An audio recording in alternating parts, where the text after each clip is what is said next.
Assalamualaikum warahmatullahi wabarakatuh. Profesor Sartono Kartodirjo dalam kata pengantar metodologi sejarah ya. Jadi pendekatan ilmu-ilmu sosial dalam metodologi sejarah. Ia mengatakan bahwa metodologi itu berada pada posisi, itu posisi sebagai tuno ho tuno. Jadi yang dimaksud dengan tuno ho tuno adalah sejarawan harus bisa mengetahui bagaimana cara mengetahui. Jadi mengetahui cara bagaimana ia mengetahui atau mengetahui bagaimana cara mendapatkan pengetahuan. Nah, maksudnya adalah metodologi ini nanti memang terkait dengan ya cara ya. Jadi mengetahui cara, berarti di sini ada teorinya. Harus memiliki landasan teori terutama untuk dijadikan sebagai kaidah ilmu. Ya, jadi kaidah ilmu itu berarti dasar ya pemikiran atau bisa juga dipakai sebagai renungan. Nah, jadi tuno ho tuno itu memang di situ orang harus ketika menjalankan sesuatu harus tahu bagaimana menjalankannya. Jadi berarti ada teorinya memang ya. Jadi manusia atau sejarawan sebagai orang yang melakukan penelitian harus tahu bagaimana untuk mendapatkan suatu pengetahuan. Jadi langkah-langkah itu yang seperti saya katakan tadi, langkah-langkah itu harus dilandasi oleh teori-teori yang relevan. Karena ilmu mempunyai teori. Dan kemudian juga sebagai ilmu, sejarah juga harus memiliki metode, yaitu metode sejarah.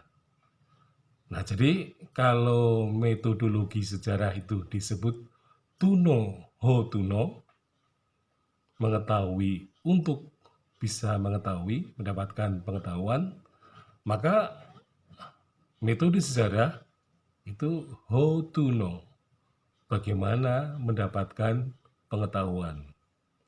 Jadi sebenarnya tuno ho tuno itu merupakan teori yang bisa untuk mendapatkan pengetahuan.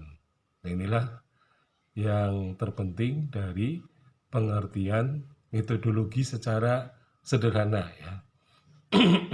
Jadi tadi yang kita sebut kawasan ya, yang kita sebut sebagai kawasan metodologi ya, itu berarti harus dibicarakan mengenai teori-teori.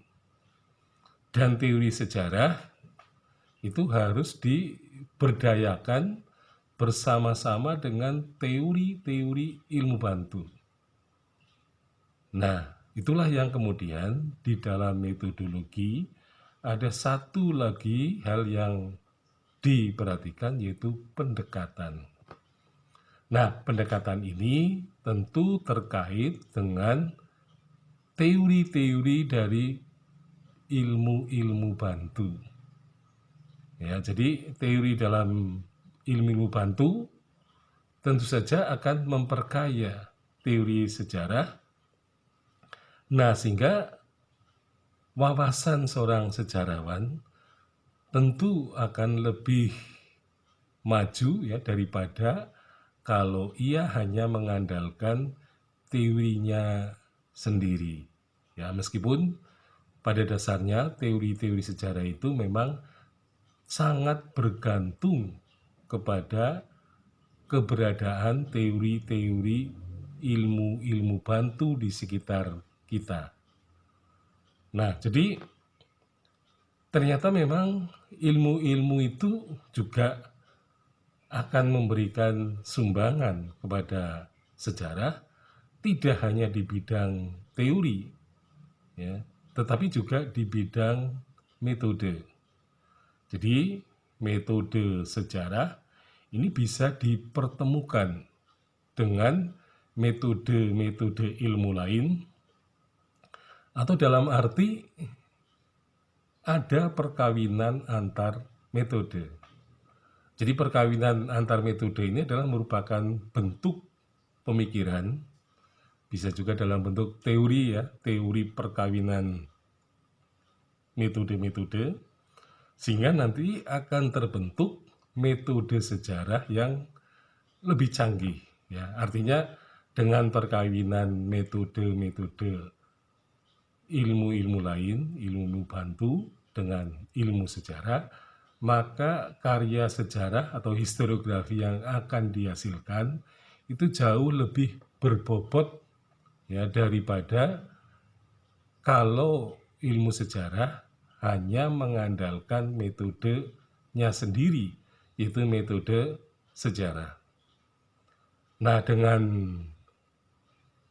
cara berpikir seperti itu, maka ilmu sejarah sebagai ilmu yang terbuka memang memberikan kesempatan bagi ilmu itu supaya bisa berkomunikasi, bisa berinteraksi, dan juga bisa bertransaksi. Artinya, ilmu sejarah pun akan bisa memberikan sumbangan terhadap ilmu lain. Nah, sehingga yang terjadi adalah ilmu sejarah mengalami kemajuan, kemudian ilmu bantu juga akan sama. Jadi artinya yang diuntungkan tidak hanya ilmu sejarah saja, tetapi juga ilmu-ilmu lain di luar atau di sekitar ilmu sejarah itu. Nah, akhirnya kita bisa mengatakan bahwa sebenarnya metodologi sejarah ini merupakan suatu landasan berpikir bagi sejarawan, terutama untuk melihat ke bawah, ya, yaitu bagaimana kita melaksanakan hotuno itu supaya bisa lebih baik lagi. Jadi tentu saja sejarawan yang memiliki pengetahuan metodologi sejarah, maka hotunonya itu tidak akan dilakukan dengan secara serampangan, tetapi dengan cara berpikir ya yang tentu saja harus sistematis ya atau runtut. Nah, sehingga metode sejarah akan benar-benar bisa menerapkan ya yaitu objek sejarah yang beraneka ragam, objek sejarah yang bersegi banyak ya. Jadi karena memang benar bahwa pada dasarnya sejarah itu kalau ingin ditulis secara komprehensif memang menunjukkan adanya kekomprehensifan dan juga sangat multi ya. Jadi multi fakta, multi sebab ya. Jadi sejarah memang termasuk ilmu yang sangat lengkap ya. Jadi sebenarnya ketika Ranke mengatakan bahwa menulis sejarah dengan apa adanya, itu benar-benar sebenarnya yang dimaksudkan adalah sejarah yang benar-benar lengkap ya. Jadi artinya tidak hanya monokausal, monofaktor ya, bukan mono tokoh tetapi serba multi. Nah, inilah yang merupakan bahwa sejarah itu memang ilmu yang sangat multidimensional ya. Jadi banyak dimensi-dimensi yang bisa dihadirkan dan juga banyak pula ya yang terkait dengan aspek-aspek yang memang beragam ya, jadi bisa dikatakan multi aspek gitu ya, multi kausal. Jadi memang sejarah ini adalah serba multi, tidak ada sejarah yang serba mono. Jadi sejarah yang serba mono adalah sejarah yang gagal. Sekian, Assalamualaikum warahmatullahi wabarakatuh.